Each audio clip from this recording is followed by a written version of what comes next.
The polished mahogany tables of the Metropolitan Chess Club gleam under crystal chandeliers as the evening tournament winds down. Scattered across the ornate room are the city's elite, investment bankers, university professors, and wealthy retirees who treat chess like a gentleman's sport, reserved for the intellectually superior. The air carries whispers of stock portfolios and private school admissions, punctuated by the soft click of expensive timepieces. Marie Washington moves quietly between the tables, her cleaning cart rolling smoothly across the Persian rugs. At 40, she has learned to make herself invisible in spaces like this, her dark skin and simple uniform rendering her practically transparent to the club's distinguished members. She wipes down the boards with practiced efficiency, careful not to disturb the post-game analysis sessions happening around her, a session that, as Demi mentioned, has happened around hundreds of sessions happening around her. "Excuse me." Marie's voice is soft but clear as she approaches the corner table where Grandmaster Vincent Carrington holds court. The 55-year-old man's silver hair is perfectly styled, his navy blazer adorned with tournament pins that catch the light. Around him, 5 other members lean in like disciples seeking wisdom. Vincent doesn't look up from his position analysis. "What? I need to clean this table, sir. If you could just... We're not finished here." His tone carries the authority of someone accustomed to immediate obedience. "Find something else to do." Marie hesitates, then gently reaches for a captured pawn near Vincent's elbow. Her fingers, though calloused from years of manual labor, handle the piece with surprising delicacy. Vincent's hand slams down on the table. "Don't touch that." The conversation around them stops. "Your hands are filthy. Don't touch things you don't understand." The room falls silent, except for the distant hum of the air conditioning. Marie's grip on the pawn tightens almost imperceptibly before she sets it down. "I apologize, Mr. Carrington. I was just trying to—" "People like you," Vincent interrupts, his voice rising just enough to ensure others can hear, "have no business handling chess pieces. Do you even know what game this is?" Heat rises in Marie's cheeks, but her voice remains steady. "I know a little about chess, sir." Vincent's laugh is sharp and cruel. "A little? Oh, this is rich." He turns to his audience, who shift uncomfortably in their seats. The cleaning lady thinks she knows chess. His eyes narrow as he studies Marie with predatory interest. "Tell you what, prove it. Play me."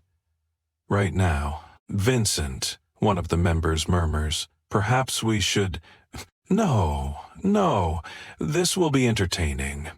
Vincent's smile doesn't reach his eyes. "If you can beat me, I'll—" "What? Apologize publicly? Give you a raise?" He chuckles. "Though I suppose that's not my decision to make." Marie's jaw tightens. 20 years of buried anger threaten to surface, but she forces it down. "I'll play." As she slides into the chair across from Vincent, something shifts in her posture. Her shoulders straighten, her breathing deepens, and when she adjusts the board to face her properly, the movement is precise and confident. The way she aligns the pieces, not with the hurried unfamiliarity of a beginner, but with the practiced ease of someone who has done this thousands of times, catches the attention of 2 spectators near the window. Vincent doesn't notice. He's too busy savoring his moment of dominance. Marie Washington's day begins at 5:30 IEM in the cramped kitchen of her studio apartment, where she prepares breakfast for her 12-year-old daughter Zoe. The girl sits at their small folding table, textbooks spread around her like a fortress of learning, already deep in advanced mathematics that would challenge most high school students. "Mom, Mrs. Chen says I can take the SAT practice test early," Zoe says, without looking up from her equations. "She thinks I might be ready for college prep courses." Marie's smile carries both pride and worry. "That's wonderful, baby. But remember, we take things one step at a time." She places a plate of eggs and toast in front of her daughter, noting how Zoe's eyes light up with the same intellectual hunger, that once burned in her own chest. After dropping Zoe at school, Marie begins her circuit of jobs. First, the restaurant kitchen, where she preps vegetables for the lunch rush. Then, the chess club, where she spends her afternoons maintaining the pristine environment that the members take for granted. Finally, evening babysitting for families in the suburbs who pay her in cash and rarely make eye contact. The apartment she returns to each night is sparse but meticulously organized. Books line makeshift shelves, mathematical texts, philosophy, and literature that speak to a mind far more complex than her circumstances suggest. In the corner, almost hidden behind a stack of Zoe's school projects, sits an old wooden chess set. The pieces are hand-carved, their surfaces worn smooth by decades of use. The board itself bears the patina of age, with slight warping that speaks of countless games played in less than ideal conditions. This set belonged to Marie's grandfather, Samuel Washington, who taught her the game on summer afternoons when she was barely old enough to reach across the board. "Chess is life, baby girl," he used to say, his weathered hands guiding her small fingers across the squares. "Every piece has value, even the pawns. But it's not about what you start with. It's about what you become." Marie keeps the set hidden because it represents everything she lost and everything she still carries. 20 years ago, she was Marie Washington, the 18-year-old prodigy who shocked the chess world by winning the National Under-18 Championship. The scholarship to Harvard followed, along with dreams of becoming a mathematics professor, and perhaps one day challenging for the World Chess Championship. Now, as she sits across from Vincent Carrington, those dreams feel like they belonged to someone else. The woman who once calculated 15 moves ahead now calculates grocery budgets and work schedules. The mind that once competed with grandmasters now focuses on making sure her daughter has better opportunities than she did. But some things don't fade. As Vincent arranges his pieces with theatrical flourish, Marie's eyes automatically assess the board. Her grandfather's lessons echo in her memory. The game begins before the first move. Watch your opponent's habits, their tells, their weaknesses. 3 floors above, in the apartment she shares with Zoe, the old chess set waits in its corner. Tonight, like every night, Marie will teach her daughter the game that once defined her life. She'll pass on Samuel's wisdom, hoping that Zoe will have the chances that were stolen from her. Marie's neighbor, Ruth Patterson, often stops by these evening lessons. The 75-year-old retired teacher has become like a grandmother to Zoe, and the closest thing to a mother figure Marie has had since her own mother passed. Ruth remembers when Marie was front-page news in the chess world, and she's never forgotten the injustice that followed. "You were extraordinary," Ruth told her once. "You still are, and someday the world will remember that." Marie always changes the subject when Ruth brings up the past, but tonight, as she sits in the chess club, facing the man who destroyed her life, she wonders if Ruth might be right. Vincent Carrington has no intention of losing to a cleaning lady, especially not with his reputation on the line. As Marie settles into her chair, he pulls out his phone and opens Instagram Live. Within minutes, the notification pings draw a growing crowd of online spectators. "Ladies and gentlemen," Vincent announces to his phone camera, "we're about to witness something special. I'm going to give a chess lesson to our cleaning staff. Educational content at its finest." The comments begin flooding in, laughing emojis, fire symbols, and messages of support for the Grandmaster about to destroy some random woman. Marie ignores the performance and focuses on the board. She plays her opening move, e4, the king's pawn opening. Simple, classical, unremarkable. Vincent responds with e5, mirroring her move with a condescending smile. "Beginner's luck," he murmurs, loud enough for the phone to pick up. "Let's see how long this lasts." But as the game progresses, Vincent's confidence begins to waver. Marie's third move, bc4, the Italian game, is executed with precision. Her fourth move creates a subtle but dangerous trap that Vincent almost walks into. By the sixth move, Sweat beads on his forehead as he realizes he's not playing against a novice. Interesting, Vincent says, his voice tighter. Someone's been watching YouTube videos. He glances at his phone, where the viewer count has climbed to over 200. The comments are still supportive, but a few observers begin noting the quality of Marie's play. Marie doesn't respond to his taunt. She simply makes her next move, Q5, threatening his F7 square. It's a move that requires Vincent to think, actually think, for the first time in the game. You know, Vincent says, leaning back in his chair. I'm curious, where exactly did you learn these tactics?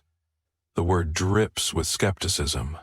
Are you sure you're not getting help from someone? The accusation hangs in the air like smoke. Several club members have gathered around the table now, drawn by the unusual spectacle and Vincent's livestream. Marie feels their eyes on her, judging, waiting for her to crack under the pressure. I learned from my grandfather, she says simply, moving her knight to C6. Vincent's laugh is harsh. Your grandfather? Right.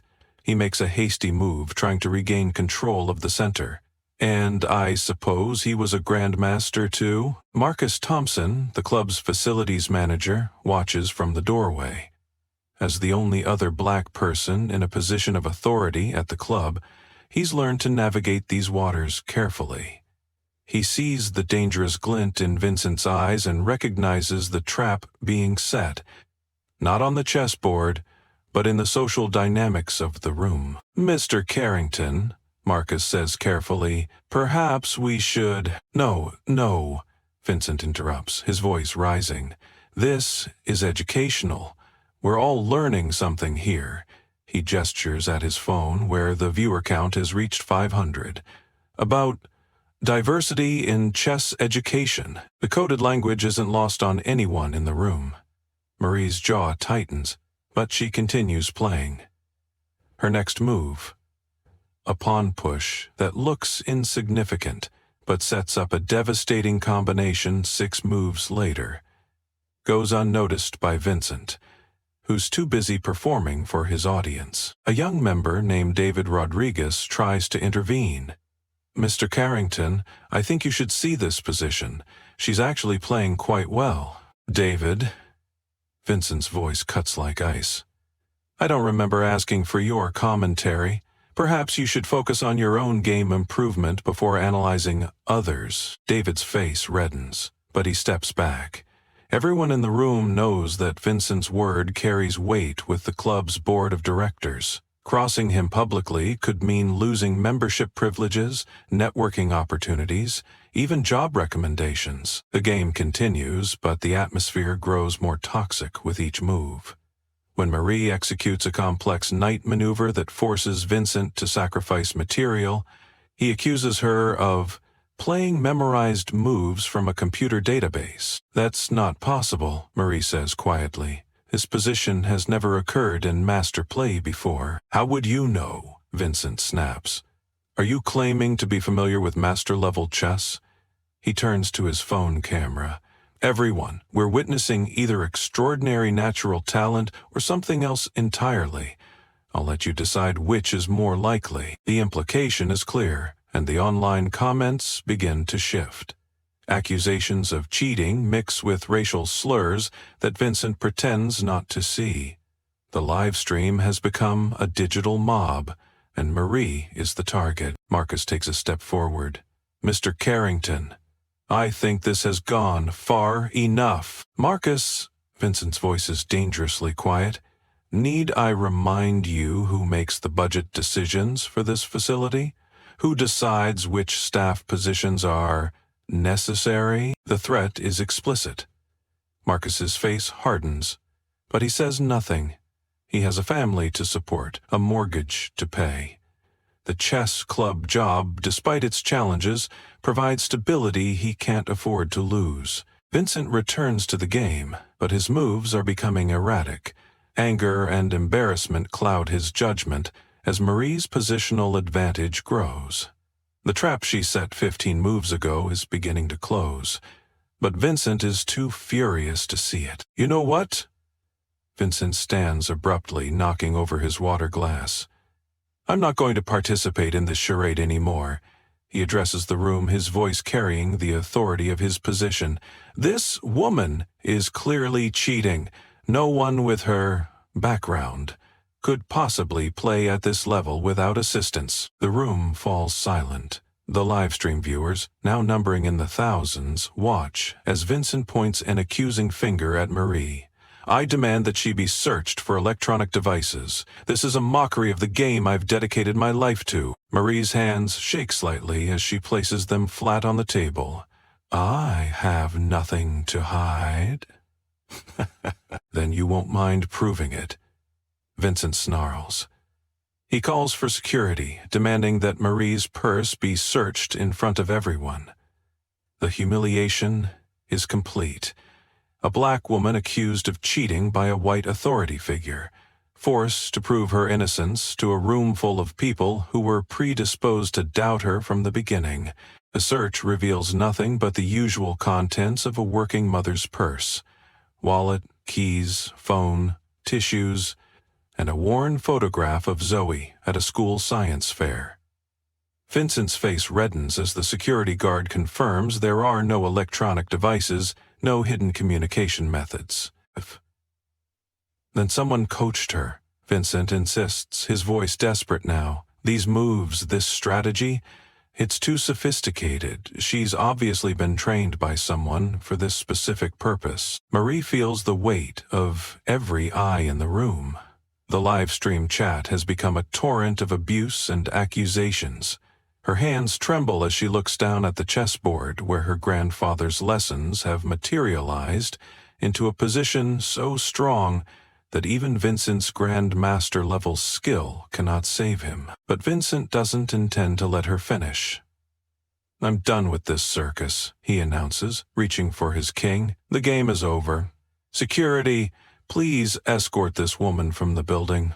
The injustice of it, being thrown out just as she's about to prove her point, threatens to overwhelm Marie. She thinks of Zoe, watching from their apartment, probably doing homework at the same folding table where they play chess every night.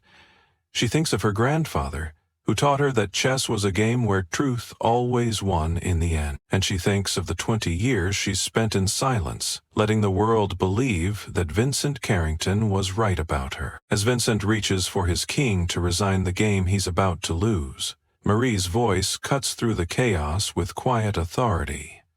Mr. Carrington, I think you should look at the board one more time. Vincent pauses, his hand hovering over the pieces. The livestream viewers, now over 3,000 strong, watch as Marie calmly gestures to the position. Her voice carries none of the deference that marked her earlier speech. This is the voice of someone who has found her power again. You're in checkmate in 3 moves, Marie says, her tone matter-of-fact.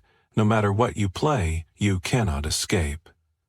Vincent's eyes narrow as he studies the board. The position that seemed chaotic moments ago suddenly reveals its deadly logic. Marie's seemingly random moves over the past 15 turns have woven a web of calculated destruction around his king. Every escape square is covered, every defensive resource exhausted. Fats, Vincent's voice falters as he traces the variations in his mind. That's impossible. Queen to h6. Marie continues, her voice growing stronger. If you block with the knight, I play q7 checkmate. If you move the king to g8, q8 is mate. If you try q7, then q7 is still mate.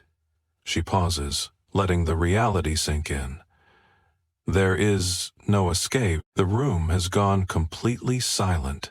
Even the livestream chat has momentarily stopped scrolling as viewers process what they're witnessing. Vincent Carrington, the man who has dominated local chess for 2 decades, has been systematically destroyed by a woman he tried to humiliate. David Rodriguez, the young member who tried to defend Marie earlier, steps forward. My God, he whispers, she's right. It's a forced mate. He looks at Marie with new eyes. That sacrifice on move 18, You saw this 20 moves ago. Vincent's face has gone white. Who are you? He demands. No one plays like this without years of training, without... He trails off, unable to complete the thought. The answer comes from an unexpected source. The chess club's front door opens, and Ruth Patterson enters, carrying a small cardboard box. At 75, she moves with the careful dignity of someone who has seen too much history repeat itself. But her eyes burn with righteous fury. Her name, Ruth says, her voice carrying clearly across the room, is Marie Washington. Perhaps you remember her, Vincent. Vincent's face drains of all color. The name hits him like a physical blow, and he stumbles backward from the table. That can't be. Ruth opens the box and removes a yellowed newspaper clipping. The headline reads, "Local teen wins national chess championship." The photograph shows an 18-year-old Marie, radiant with victory, holding a trophy nearly as tall as she is. Marie Washington, Ruth continues, winner of the National Under-18 Championship, recipient of a full scholarship to Harvard University for mathematics, and at the time, the youngest person ever to defeat a grandmaster in tournament play. She looks directly at Vincent. Until you destroyed her life with false accusations. The livestream chat explodes. Viewers are frantically Googling Marie's name, and the search results paint a picture of a prodigy who vanished from the chess world 20 years ago under mysterious circumstances. The comments shift from mockery to shock to growing outrage. Ruth isn't finished. From the box, she produces a cassette tape recorder, ancient technology that somehow makes her revelation more powerful. Before he died, Professor Morrison from Harvard left this recording. He wanted the truth to come out eventually. The tape quality's poor, but the voices are clear. Vincent's younger self, cocky and cruel. We can't let some black girl from the project show us up. She doesn't belong here, and I'm going to make sure everyone knows it. Another voice, older and more cautious. Vincent, you can't just accuse her without proof. I don't need proof, Vincent's voice continues. I need doubt. Once people start questioning her, she'll crumble. People like her always do. The room erupts. The livestream viewers, now numbering over 5,000, are posting the recording across social media. Justice for Marie begins trending on Twitter. The chess world, which had forgotten Marie's story, suddenly remembers. Vincent lunges for the tape recorder, but Marcus Thompson steps between them. The facilities manager has found his courage at last. Don't, Marcus says simply. You've done enough damage. Ruth continues her presentation with the methodical precision of a former teacher. The cheating allegations were fabricated.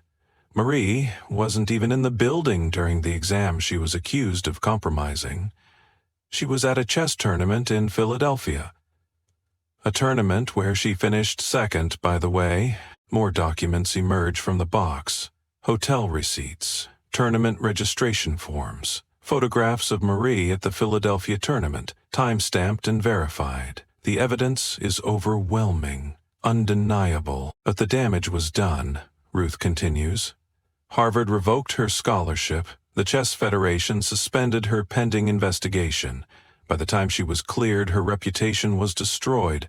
No college would touch her. No chess club would sponsor her. She was 19 years old and her dreams were over. Mary hasn't moved from her seat. She watches Vincent's face cycle through emotions, denial, anger, fear, and finally a desperate kind of panic. The man who has built his reputation on destroying others now faces the complete collapse of his own world. I was young, Vincent stammers. I made mistakes. But this is ancient history. People change. I've changed. Have you? Ruth asks. Because 15 minutes ago, you were doing exactly the same thing to this woman that you did 20 years ago, questioning her intelligence, her integrity, her right to exist in your space. The live stream has reached 10,000 viewers. Chess grandmasters are logging in to witness the destruction of one of their own. The International Chess Federation is being tagged in thousands of posts, demanding Vincent's titles be stripped. Marie finally speaks, her voice carrying the weight of 2 decades of silence. "I didn't come here for revenge, Vincent. I came here to clean tables and earn money for my daughter's future. But you couldn't let me do even that in peace." She stands, her movements fluid and controlled. "The game isn't over. You still have 3 moves to make. Would you like to see how this ends?" Vincent looks at the board, then at the camera, then at the crowd of people who are seeing him clearly for the first time. The man who has spent his life believing he was superior to others is about to be checkmated by the woman he tried to destroy. And everyone in the world is watching. Marie remains seated, her hands folded calmly in her lap as chaos erupts around her. The live stream has exploded to over 15,000 viewers, with notifications pinging every few seconds as major chess personalities and news outlets join the broadcast. Vincent stands frozen behind his chair, staring at the board where his inevitable defeat awaits. "I don't want to destroy you, Vincent," Marie says, her voice cutting through the noise. "I want to finish what we started, the game. The real game." Her words carry an authority that commands attention. The room falls silent as she gestures to the chessboard.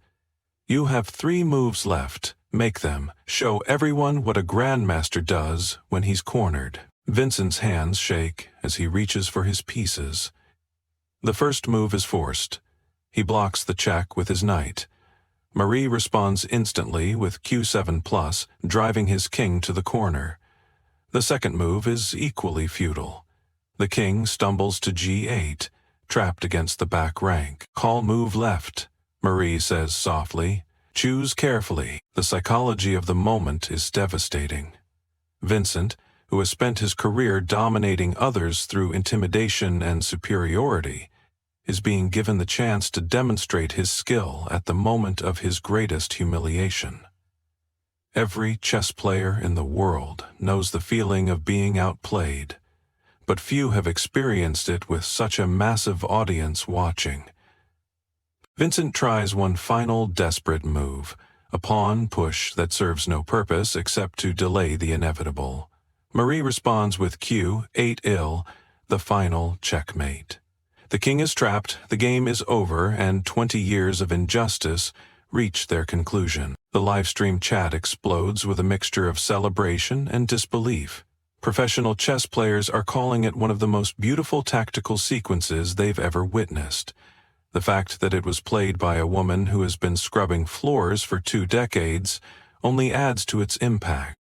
"No," Vincent says, his voice barely above a whisper. "This isn't possible. Someone must have..." He looks wildly around the room, searching for an explanation that doesn't exist. David Rodriguez, the young member who tried to defend Marie earlier, steps forward with his laptop. "Mr. Carrington, I've been analyzing the game with my chess engine. Every move she played was optimal. Not just good, optimal. This is the kind of precision that world champions dream of achieving." Vincent's composure finally cracks completely. "She's a fraud," he screams, spittle flying from his lips. "A cleaning lady can't play chess like this. It's impossible. She's black, she's poor, she's nothing." The words hang in the air like a toxic cloud. The livestream viewers, the club members, everyone present witnesses Vincent's mask falling away completely. The veneer of respectability crumbles, revealing the raw prejudice that has always driven his actions. Marcus Thompson has heard enough. For 20 years, he has watched Vincent operate, has seen how the man's influence has kept other people of color from advancing in the chess world. Now, with the whole world watching, he finds the courage to speak. "I've kept quiet for too long," Marcus says, his voice steady despite the magnitude of what he's about to reveal. "Vincent, you've been doing this for decades, not just to Marie, to others. I have records, emails, conversations. You've systematically excluded black players from tournaments, blocked their memberships, sabotaged their careers. The room erupts again. Marcus pulls out his phone and begins sharing screenshots of emails, text messages, and recorded conversations. The evidence is overwhelming, a pattern of discrimination that spans 2 decades and affects dozens of players. The Williams kid from Detroit, Marcus continues. The one who couldn't get sponsored for nationals? Vincent blocked it. The woman from Chicago who was denied membership here? Vincent's recommendation. The teenager from Oakland who lost his scholarship? Vincent made phone calls. Each revelation hits like a hammer blow. The chess world is discovering that one of its most prominent figures has been systematically destroying careers based on race. The livestream viewers are sharing clips across social media, and the story is rapidly going viral beyond the chess community. Vincent tries one final desperate gambit. This is all fabricated. They're coordinating against me. This is a setup. He turns to the camera, his face twisted with rage and fear. Can't you see what's happening? They're trying to bring down a successful white man. This is reverse racism. The words fall flat. The evidence is too overwhelming, the witnesses too credible, the pattern too clear. Vincent has destroyed himself with his own actions, recorded in his own voice, documented by his own hand. Marie stands and walks to the window, looking out at the city lights. When she turns back to face the room, her expression is serene, almost peaceful. You know what the saddest part is, Vincent? You could have been great. You have real talent. But you were so afraid of being beaten by people you considered beneath you that you spent your life making sure they never got the chance to try. She moves to the chessboard and gently sets the pieces back to their starting positions. This is what chess teaches us. Every game begins with equality. Every piece has value. Every player deserves respect. The board doesn't care about your skin color, your bank account, or your pedigree. It only cares about the truth of your moves. The live stream has reached 20,000 viewers. International chess organizations are issuing statements. News networks are picking up the story. The chess world is witnessing its own reckoning in real time. Vincent makes one last attempt at damage control. I can change. I'll make amends. I'll sponsor programs. You'll resign. Marie interrupts, her voice firm but not angry. From the club, from your positions, from competitive chess, you'll accept responsibility for what you've done, and you'll find a way to make real amends. Not publicity stunts, but real change. The room waits for Vincent's response. The man who has controlled the local chess scene for 2 decades is being given an ultimatum by a woman he tried to humiliate. The irony is not lost on anyone present. Vincent looks around the room, seeing only faces filled with disgust and disappointment. He glances at his phone, where the live stream continues to document his downfall. Finally, he nods slowly. I resign, he says, his voice barely audible. Marie picks up the white king from the chessboard and places it gently in Vincent's palm. In chess, she says, when you resign, you tip over your king. It's a gesture of respect for the game, for your opponent, for the truth that the board has revealed. Vincent stares at the piece in his hand, then slowly places it on its side. The click of wood against wood echoes through the silent room like a gavel falling.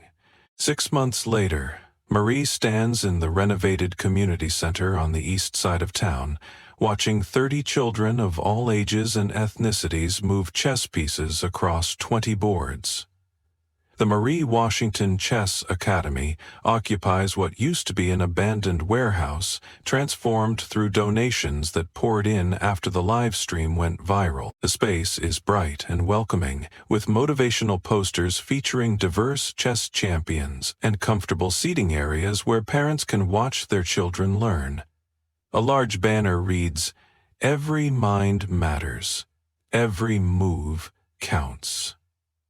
In the corner, displayed in a place of honor, sits her grandfather's old wooden chess set. Zoe, now 13 and already rated as an expert-level player, moves between the boards, helping younger students. She has her mother's patience and her grandfather's tactical eye, but more importantly, she has something Marie was nearly denied, the confidence that comes from knowing she belongs. "Mom, the news lady is here," Zoe says, nodding toward the entrance where a CNN crew is setting up equipment. The story of Marie's revelation has become a cultural phenomenon, spawning documentaries, book deals, and speaking engagements that Marie has largely declined. "Tell him I'll be right there," Marie says, finishing her demonstration of a knight fork for a group of 8-year-olds. She doesn't enjoy the media attention, but she's learned that her story has power beyond her personal vindication. The Academy operates on a simple principle. Chess is taught as a life skill, not just a game. Students learn about planning, consequences, and the value of patience. More importantly, they learn that intelligence comes in many forms, and that everyone deserves the chance to develop their potential. Marcus Thompson, now the director of the Academy, approaches with a clipboard full of registration forms. "We have a waiting list of over 200 kids," he says, smiling, "and 3 more cities want to open similar programs." The transformation in Marcus has been remarkable. Freed from the toxic environment of Vincent's chess club, he's become a passionate advocate for inclusive chess education. The courage he found that night has changed not just his career, but his entire approach to life. "Speaking of which," Marcus continues, "Harvard called again. They want to offer you that honorary doctorate." Marie shakes her head. "I told them no. I'm exactly where I need to be." The truth is, Marie has found something more valuable than the recognition that was stolen from her. She's found purpose. Every child who learns to play chess, every young person who discovers their intellectual potential, every family that sees their child's confidence grow, these are victories more meaningful than any tournament trophy. Ruth Patterson, now a volunteer instructor despite her age, works with a group of advanced students in the corner. At 75, she has become the Academy's unofficial historian, ensuring that the lessons of the past inform the work of the present. The beautiful thing about chess, Ruth tells her students, is that it reveals truth, not just about positions and tactics, but about character, about justice, about the kind of world we want to create. The CNN interview is brief but powerful. Marie speaks about the importance of second chances, about the responsibility that comes with talent, and about the need for institutions to examine their own biases. She doesn't mention Vincent by name. She's moved beyond the need for revenge. Vincent Carrington, meanwhile, has kept his word. He resigned from all his positions, issued a public apology, and established a fund for young chess players from underserved communities. The chess world has largely moved on from his scandal, but his influence has been permanently broken. More importantly, the conversation his downfall sparked has led to real change. Chess organizations worldwide have implemented diversity initiatives, scholarship programs, and mentorship opportunities. The game is slowly becoming more inclusive, more welcoming, more true to its meritocratic ideals. As evening approaches, Marie gathers the students for their closing circle. It's a tradition she started, a few minutes of reflection on what they've learned, not just about chess, but about themselves. "Remember," she tells them, "chess teaches us that every piece has value, even the pawns. But more than that, it teaches us about transformation. A pawn that reaches the other end of the board can become anything: a queen, a knight, a bishop, a rook. The only limit is what the game requires." She looks around the circle at faces representing every ethnicity, every economic background, every kind of family structure. In life, we all start as pawns. We all face obstacles. We all have moments when we feel powerless, But if we keep moving forward, if we make smart moves and help each other, we can transform ourselves into whatever the world needs. One of the younger students raises her hand. Mrs. Washington, what if someone tries to stop us? What if they say we can't play? Marie smiles, thinking of her grandfather, of the scholarship that was stolen, of the 20 years spent in silence, and of the night when she finally found her voice again. Then you play anyway. You play with dignity, with intelligence, and with the knowledge that the truth always wins in the end. It might take time, but it always wins. After the students leave, Marie walks through the empty academy, turning off lights and straightening chairs. In the quiet, she can almost hear her grandfather's voice.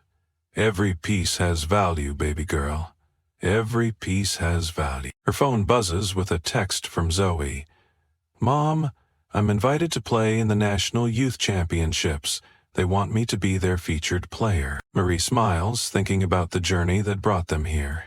Her daughter will have opportunities that were denied to her, but more than that, Zoe will have them in a world that's slightly more just, slightly more equitable.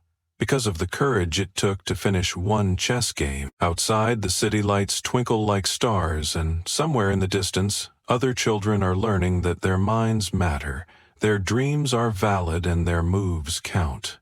The game continues, and this time, everyone gets to play. The story ends not with revenge, but with renewal. Not with bitterness, but with hope. And in chess clubs and community centers across the country, young people of all backgrounds are learning that talent knows no color, genius recognizes no boundaries, and justice, though sometimes delayed, always finds a way to promote itself to queen.